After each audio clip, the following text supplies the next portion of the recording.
everyone, Andrew here, bringing you another video review, and today we're going to be doing another Beast Wars review, and that will be of Rampage. Take a look at this bad crab right here. A little information about Rampage. Well, to tell Rampage's story, first we must talk about Starscream. Yes, Starscream. For some of you out there that don't know this, maybe some casual fans, but Starscream from Generation 1 has an indestructible spark. His spark can never be turned off. It can never be destroyed. He is forever immortal, in a sense. Shades of this is seen in G1 when he's a ghost and he can start possessing bodies. This is later further expanded on in Beast Wars, where his spark possesses Waspinator's body.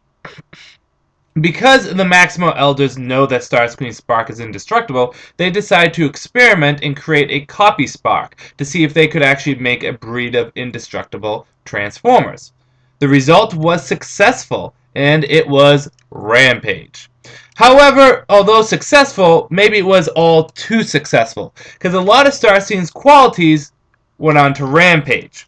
And at the time, Rampage wasn't called Rampage, it was called simply Protoform X.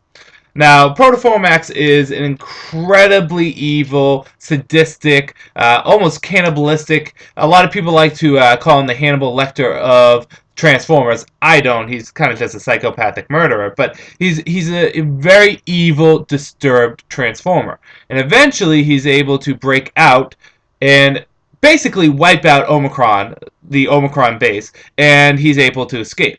He isn't captured for a few years, and when he's captured, he's forced to be turned back into a protoform because he's indestructible, so they can't really get rid of him. Although it would be funny if they threw him into the sun. He was then put back into a protoform form and put on the Axelon. And the original mission of the Axelon, the secret one, is to drop off the protoform on an abandoned planet. Seeing that Rampage can't fly, he really can't get off it, and it would just be a place to hold him. However, fate intervened and Megatron's ship collided with the Axelon, and they had their little space fight, and, well, Protoform X was jettisoned with the rest of them. He is then turned on, and he goes wild. He starts ripping and tearing through everything. And, he's indestructible. Eventually, he is subdued, and Megatron is actually able to cut his spark out. Uses his spark as a mean to control Rampage. Whenever Rampage gets out of line, Megatron squeezes the spark, Rampage, gets back in line. One small note is that during his Rampage, no pun intended, on Omicron base, he had bad blood start between him and Depth Charge. And Depth Charge is consistently hunting down for Rampage. And that is really where Rampage's story picks up again. Rampage has two plots coming into the third season of Beast Wars. The first plot is his spark is cut in half, and half of it's given to Dinobot clone. The second is Depth Charge hunting him down. The two kind of go at each other several times throughout the season, but it isn't until the season finale, or the series finale, that they have their fateful final fight. And in this fight, Depth Charge is able to take a raw energon crystal blade, for lack of a better term, a makeshift sword, and stabs it into Rampage, spark, destroying Rampage and destroying himself. I guess he's not really that indestructible, was he? And that is the end of Rampage. His legacy lives on in Dinobot 2, but because his spark was destroyed, it made Dinobot 2 get his honor and all that stuff, all the good qualities of Dinobot back, and that's a different story for a different time. Powers and abilities and personality. Well, personality. Rampage is evil. Plain flat evil. He's the worst qualities that you can have. He is sadistic. He loves torturing things, he loves blowing things up, ruining people's lives, and he enjoys it. He enjoys playing. He's almost like a masochist. He enjoys the stuff that happens, whether it's to himself or to other people. And he's not scared of death. He embraces Depth Charge killing him. He's an incredibly powerful transmetal. Definitely one of the heavier artillery-like transmetals and Transformers throughout the Beast Wars. With the exception of, say, Megatron, he's the last person you want to go up against on the Predacon team. He is indestructible. for the most part. So anything that you throw at him really won't stick. They'll just keep coming after you. In addition to that, he's incredibly powerful. His guns are incredibly explosive, and just he's a dominant physical individual that could crush you. The only weakness apparently is sticking Energon into his spark and blowing him up. Whether there's other ones, we don't know. Chances are his spark isn't quite as indestructible as Starscream's is. That's a basic gist of Rampage. A very uncomfortable individual when it comes down to it. And they did a very good job at making him uncomfortable for the watcher, because he really is that evil. One of the better villains in Beast Wars, along with Megatron and some of the other ones. Actually, all the Predacons were pretty good, but, you know, there was just something about Rampage that made him stand out. So with that said, let's actually get into the figure itself. Rampage's Beast Mode is a crab, as you can see here. So, you got crabs, people. And mine is actually one of the Japanese figures. For the most part, it is color accurate. It's just a little, or show accurate. It's just a little different from the original Rampage figure. But as you can see here, he is a crab, and there's a lot of good articulation in his beast mode. His arms, his crab hammers, arms can move around. And you can do a lot of articulation with that. And his legs have a lot of articulation too. Well, not a lot, but 2 points, which is enough for legs. You're not going to have stretch Armstrong flexibility in legs. But yes, that is the basic crab mode or beast mode for Rampage. A very good looking beast mode at that. You know, it covers up the robot kibble for the most part very nicely in there. You see a little bit of robot kibble or vehicle mode kibble here, but other than that, they cover up things pretty nicely. I'm very satisfied with this beast mode. Let's get a front view, and there's the face right there. See if you can see that better. Let's get into the alternate mode, the vehicle mode. Now, I'm not going to lie, chances are I'm going to have to go off screen to do this because Rampage's vehicle mode is one of those modes that I haven't done for a long time, so we'll just see how well I do with it. But I'm not going to lie, I might have to pause it just so I can perform this correctly. And it looks like I'm going to have to because it's not good. So, be right back. Okay, that was bad how long it took me to do that. The arms are just annoying as hell. Well, the crab arms are... Anyways, here is him fully transformed in his tank mode. A very dominant looking vehicle mode, and one of my favorite of the vehicle modes. Not everything's fully set in place, but, you know, what can you do?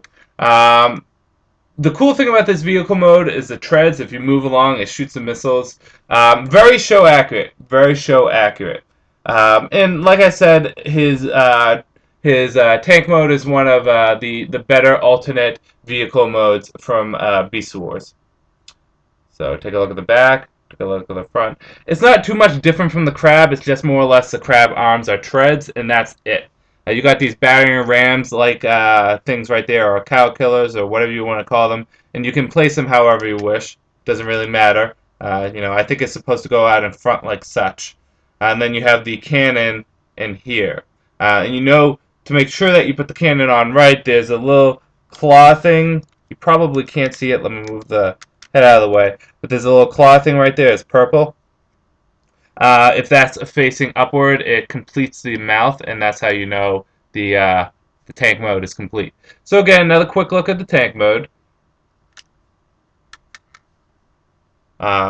Good vehicle mode. Like I said, one of the better of the trans-metal vehicle modes, and it was pretty damn powerful in the show. It was actually very intimidating in the show. So that is the vehicle mode. I know it was kind of a quick look by, but there's not too much different from this in the beast mode. So we'll just go into the robot mode. I am going to have to pause it for this because that might take a minute too.